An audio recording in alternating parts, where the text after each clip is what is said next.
have a great interview on the Young Turks here for you guys now. It's with Reza Aslan. He is a professor and a scholar, obviously, of the Middle East and of religion. His last book, No God But God, The Origins, Evolution, and Future of Islam, was only considered one of the most important, 100 most important books of the last decade. And so, of course, when he went on Fox News to talk about his new book, Zealot, The Life and Times of Jesus of Nazareth, they tried to disqualify him because he happens to be Muslim. So that was an awesome moment. Reza, great to have you here with us on the Young Turks. Thanks for having me. On the Fox News stuff, I don't want to spend too much time on it, and I actually want to come back to it for a variation of it that I have at the end. Yeah. But I really, really want to talk to you about your book. Because I'm curious, and I've always been curious about the actual historical life of Jesus and whether it even existed. Now, I've seen some things where they made an interesting argument, let's put it that way, that he was actually a combination of different mythical characters, and there could be a case that he never even existed. So can you put that aside for me as definitively not true?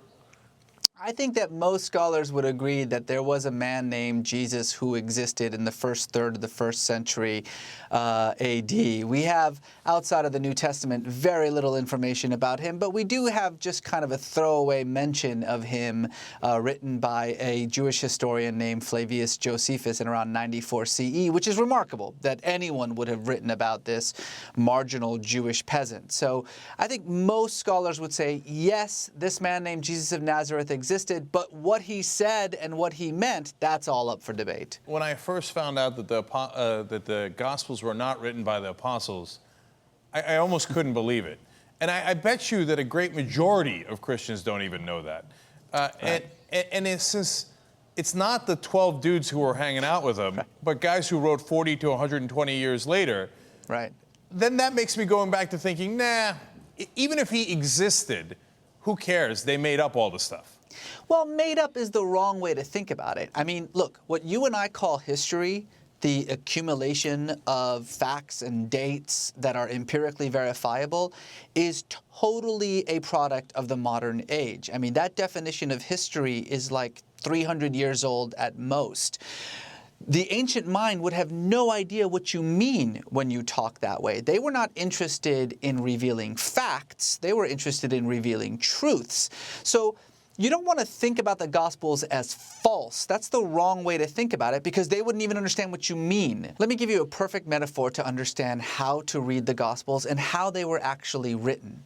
So again, this is not about revealing facts, it's about revealing truths. What you want to do is say something true about a person by putting it in the guise of a story. That's what the Gospels are. That's how the ancient mind understood these kinds of quote-unquote historical writings. So if I wanted to say something about some guy named Joe I wanted to say that he's a really giving and compassionate person, this is what I would say. One day, Joe walked outside. It was freezing cold. He saw a homeless man on the street without a shirt on, so he took off his own shirt and gave it to the homeless man and walked on. Now, did Joe actually do that? Maybe he did, maybe he didn't. But the question is irrelevant to the ancient mind because you missed the entire point of the story.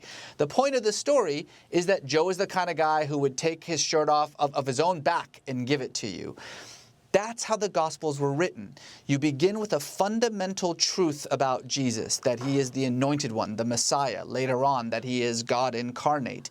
And then you write stories whose underlying truth is to prove that notion, but whose facts are just sort of secondary, not relevant. Now, as a historian, we can go in and we can there are little tricks that we can play to figure out what's more likely historically accurate and what's less likely historically accurate.